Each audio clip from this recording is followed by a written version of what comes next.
এই মমতা বন্দ্যোপাধ্যায় ভাতা দিয়ে কি মুখ বন্ধ করেছিল? আপনার কি মনে হয়?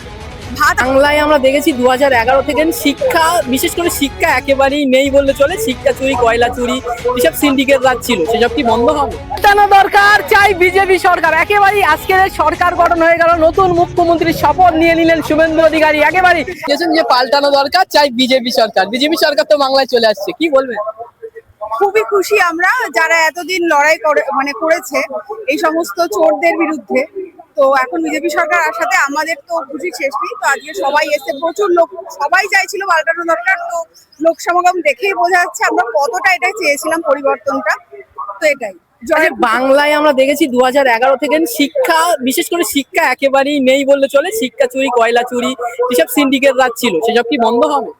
আশা করা যায় সমস্তটাই বন্ধ হবে। আর কালকে যে মন্ত্রিসভা গঠন হয়েছে, ইতিমধ্যে দেখা গেছে যে শিক্ষামন্ত্রী যিনি হয়েছেন তিনি নিজেও একজন অত্যন্ত শিক্ষিত ব্যক্তি। তো আশা করা যায় সমস্ত পরিবর্তনই এখন ভালো দিকে হবে এবং পজিটিভ দিকে হবে। আচ্ছা, মহিলাদের কথা উঠে আসছে যে আপনিও একটা মহিলা, মহিলারা এবারে কি সুরক্ষা পেতে চলেছে?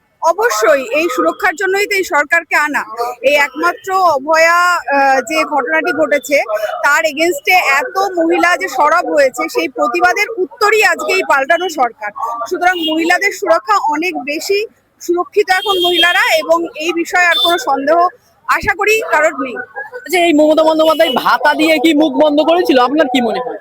ভাতা তো মমতা বন্দ্যোপাধ্যায় দেয়নি, আসলে ওটা তো আমাদেরই করের টাকা, আমাদেরই ট্যাক্সের টাকা নিয়ে আমাদেরকেই দেওয়া হয়েছে।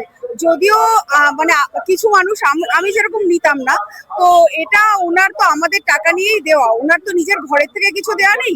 তো এখন ওনারই মনে হয় ভাতার প্রয়োজন, তো ওনাকেও দেওয়া উচিত। এখন উনিও সাধারণ নাগরিক আমাদেরই মতো। আচ্ছা, ওনার মুখ থেকে একটা কথা বিশেষ করে ভীষণ ভাইরাল হয়েছিল যে চাকরি নিয়ে কি হবে, ঝালমুড়ি বিক্রি করো, এইটাই বেশ হবে। এবার সবাই চাকরি পাবে আবার, চাকরিটা আগের মতন, সমস্ত চাকরি ব্যবস্থা এখন আবার ওপেন হবে। সুতরাং সমস্তই আমরা আশাবাদী, জনতা আশাবাদী। দেখা যাক আমরা কতটা কি করতে পারি সবার জন্য। Thank you.